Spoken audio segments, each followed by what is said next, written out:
Alors aujourd'hui, les statistiques nous permettent de dire que quand 2 mariages sont célébrés, il y a un divorce qui est prononcé. C'est ce qui permet d'estimer que, selon l'expression commune, un mariage sur 2 se termine par un divorce. C'est la statistique qu'on indique habituellement. C'est un taux dont on peut considérer qu'il a atteint à peu près un plafond, en tout cas pour l'instant. Au Québec, dans les années 2000, ça a légèrement diminué, ce taux de divorcialité. Et en France, ça n'a guère bougé depuis 5 ou 6 ans. Donc c'est un taux qu'on estime élevé. Encore dans les années 90, on disait un mariage sur 3. On est passé à un mariage sur 2. Mais on a l'impression qu'on est dans une phase de stabilisation ici. Et ce qu'il faut surtout mentionner, c'est que quand on a appréhendé le taux de divorcialité, on n'a pas appréhendé l'ensemble du phénomène de séparation conjugale, puisque aujourd'hui, comme vous le savez, il y a une proportion non négligeable des couples qui ne se marient pas, mais qui peuvent se séparer. Donc on n'a pas de mesure précise du taux de séparation qui inclut les couples non mariés, mais on sait qu'en réalité, la séparation des couples, qu'ils soient mariés ou non mariés, est aujourd'hui un phénomène social majeur. Et est-ce qu'on peut dire que justement, il y en a beaucoup plus qui se séparent en tant que conjoint de fait que de couples mariés? Alors aujourd'hui, le Québec est en tête dans les pays occidentaux pour la proportion de couples non mariés parmi tous les couples. C'est à peu près 1/3 des couples au Québec qui ne sont pas mariés. En France, c'est un peu moins, on est plutôt entre 1/5 et 1/4. Donc, dans la mesure où il y a encore une majorité des couples qui se marient, on ne peut pas dire que la majorité des séparations concernent des couples non mariés, mais néanmoins, effectivement, on peut estimer que les couples non mariés sont un peu moins stables que les couples mariés, mais la différence tend à se réduire dans le temps. Aujourd'hui, le statut de couple non marié, de conjoint de fait, comme on dit au Québec, peut être également une situation qui perdure longtemps. Au tribunal des couples, enquête sur les affaires familiales, c'est votre dernier ouvrage, vous êtes co-écrivaine de ce livre. Sur quoi repose l'enquête que vous avez faite? Alors l'enquête publiée sous le titre de Au tribunal des couples, enquête sur des affaires familiales, repose sur une enquête de longue durée. Elle a duré 2-3 ans dans les tribunaux de grande instance. Ce sont les tribunaux français qui traitent justement des divorces et des séparations conjugales. C'est une enquête qui a mobilisé beaucoup de données, beaucoup de matériaux, puisque nous avons à la fois observé des audiences en matière familiale. 330 en fait affaires ont pu être suivies comme ça. Nous avons fait des entretiens avec des juges qui sont intervenus dans ces audiences, une vingtaine, et nous avons également dépouillé 500 dossiers judiciaires ayant donné lieu à ce type de procédure de séparation ou de divorce. Donc c'est ce qui fait la force de cet ouvrage. C'est un ouvrage qui repose sur beaucoup de matériaux dans plusieurs tribunaux de grande instance, d'ailleurs 4 à différents points du territoire français. Et ce qui a permis d'accumuler autant de sources pour alimenter notre réflexion, c'est un travail collectif, puisque l'ouvrage Au tribunal des couples est signé par un collectif, le collectif 11. Nous sommes 11 auteurs et auteurs à l'avoir signé. Et de manière plus large, c'est presque 50 étudiants, étudiantes et professeurs qui ont été impliqués dans la collecte des matériaux. Est-ce que c'est une étude qui pourrait se faire éventuellement ici au Québec, qui se prépare peut-être? En fait, elle a déjà été engagée, puisque moi-même je suis d'origine française, mais je suis professeure à l'Université Laval depuis 2010. Et depuis que je suis arrivée au Québec en 2010, en fait, j'ai fondé une équipe de recherche qui a réalisé la même recherche dans 3 juridictions de la Cour supérieure, qui est le tribunal au Québec, qui traite des séparations conjugales.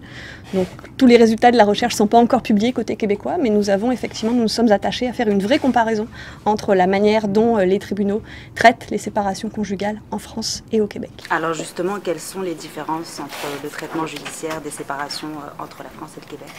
Alors ce qu'il faut retenir, c'est effectivement que les modes de judiciarisation sont très différents. Ça peut paraître un petit peu surprenant, d'abord parce que les deux sociétés se ressemblent. Les taux de divorcialité que je vous ai indiqués tout à l'heure sont à peu près les mêmes dans un pays comme dans l'autre.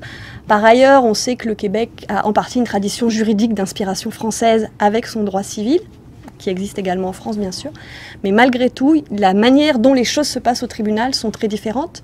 En fait, ce qu'il faut savoir, c'est qu'en France, aujourd'hui encore, tous les couples qui divorcent et les couples qui se séparent et qui judiciarisent leur séparation vont forcément passer devant un juge aux affaires familiales, y compris s'ils sont d'accord sur tous les points de leur séparation. C'est une obligation que d'être entendu par le juge. Mais cette audition, elle est très très brève, c'est 18 minutes en moyenne sur les 330 affaires que nous avons analysées. Au Québec, la situation est tout à fait différente puisque seulement une petite partie des couples vont passer devant les juges, ceux qui n'ont pas réussi à se mettre d'accord entre eux.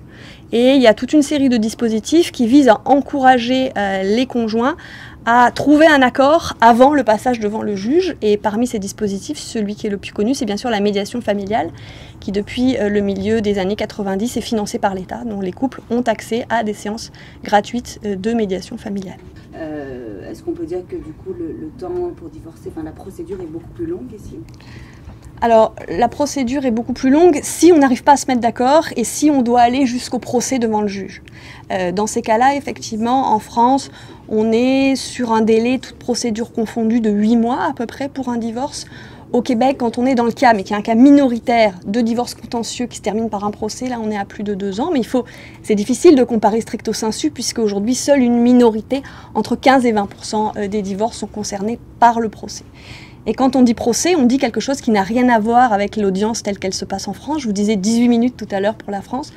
Au Québec, quand on arrive au procès, dans ces cas minoritaires, alors c'est très long, une journée minimum, mais on a même observé un procès en divorce de 5 jours. Donc on est sur des modes de judiciarisation tout à fait différents. Tous les couples qui passent devant le juge en France, mais de manière très brève, et seulement certains couples qui passent devant le juge au Québec, mais de manière très longue et du coup très intrusive également, avec beaucoup de pièces qui sont produites, des témoins qui viennent à la barre, etc. Est-ce que c'est une question culturelle, peut-être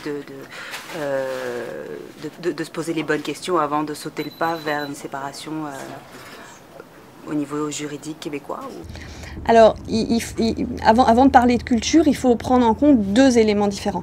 D'abord, un élément de tradition juridique. En fait, le Québec a certes un droit civil, le droit de la famille est inscrit dans le Code civil, mais la procédure judiciaire, la manière dont fonctionnent les tribunaux, est très influencée par la common law, c'est-à-dire par la tradition juridique anglaise.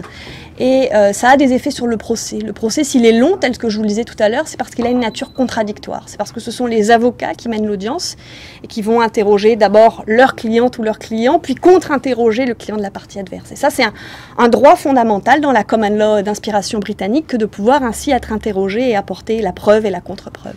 En France, on n'a pas du tout ce type de tradition. C'est le juge qui mène l'audience et c'est comme ça qu'on a réussi progressivement à raccourcir la durée des audiences tout en maintenant nos audiences devant le juge pour l'ensemble du processus. Donc il y a la tradition juridique qui compte et il y a aussi les politiques publiques. C'est-à-dire, en fait, les 2 juridictions ont été confrontées dans les années 80 à une augmentation très importante des divorces, en lien avec ce que je vous disais tout à l'heure, et on a eu 2 manières très différentes d'y faire face. Au Québec, on s'est dit, on ne peut pas toucher à cette procédure contradictoire, c'est un droit constitutionnel, mais du coup, on va la réserver à une minorité de couples, ceux qui n'arrivent pas à se mettre d'accord, et du coup, on va créer des dispositifs publics, en particulier la médiation familiale financée par l'État, pour faire en sorte d'avoir ce qu'on appelle des modes alternatifs de traitement des litiges, pour faire en sorte que les tribunaux ne soient pas débordés par des audiences qui sont très longues.